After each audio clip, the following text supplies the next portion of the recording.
the best day ever. Best day. It's the best day ever. Best day.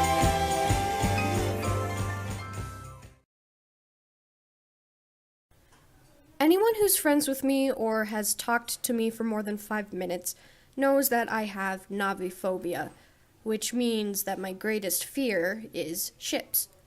Looking at them makes me uncomfortable. Being near them gives me serious anxiety, and I imagine that if I got on one, which I never will, I'd have a physically debilitating panic attack because everything about them screams danger to me and sets off fight or flight alarms in my brain.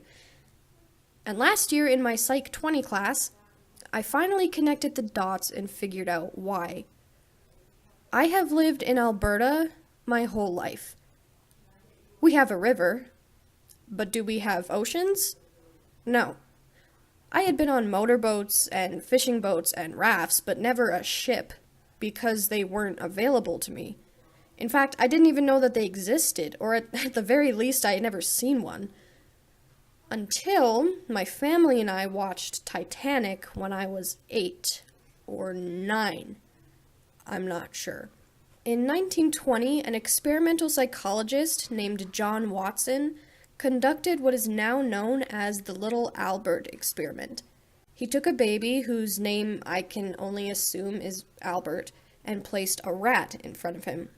And Albert, being a baby, thought it was pretty cool but didn't care that much, and Watson took it away. Then after a period of time, Watson put this rat back and proceeded to make a bunch of loud noises that made Albert cry.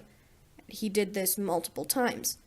Eventually, Albert started crying whenever he saw the rat, even though no sounds were being made. This phenomenon in the psychology world is called classic conditioning.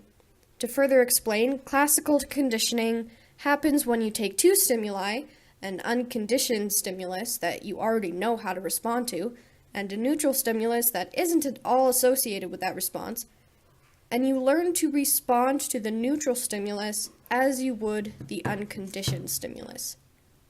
In this case, Albert was shown a rat, the neutral stimulus, then John Watson screamed at him and hit a bell and stuff, which made Albert cry, without any previous conditioning. Basically, in little Albert's mind, rats and loud noises became one and the same, and thus he cried whenever he saw the rat, or a clown, or Santa Claus, or a rabbit, I guess. So here I am with my mom and my sister watching this wacky Titanic movie, and I'm thinking, what? Big boats exist? That's crazy. And then that big boat hit an iceberg and broke in half and sank to the bottom of the Atlantic Ocean and killed 1,500 people, and I had an emotional breakdown. You probably see where I'm going with this by now, but I'll reiterate for good measure. I've been introduced to this new thing. My brain is watching it and learning about it, and then the thing turns out to be the most notorious maritime disaster of all time, and my brain is very upset. So now, I'm the baby, the Titanic, and to a larger degree, all ships, is the rat. And the chaos and horror and death is the screaming and bell hitting. This was my long-winded way of saying that I was conditioned at a young age to associate ships with danger, and I have yet to unlearn that, and I will probably never unlearn that. And that's not helped by the fact that I watch sinking ship simulations and top 10 shipwreck compilations and the scene from Titanic where it splits in half and makes this awful groaning sound.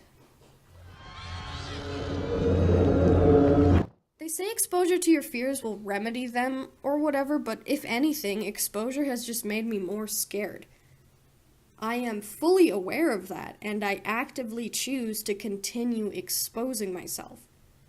It's like seeing a horror movie in theaters. You know it's going to scare you, but you're paying money for it all the same. Why do we do these things? Maybe it's because seeing our fears on a screen separates us from them emotionally, puts distance between us and them. Maybe it gives us a sense of power. I am watching this video of my own will, and I can turn it off whenever I want. I am in control, not the fear. This ship is sinking and I am not on it.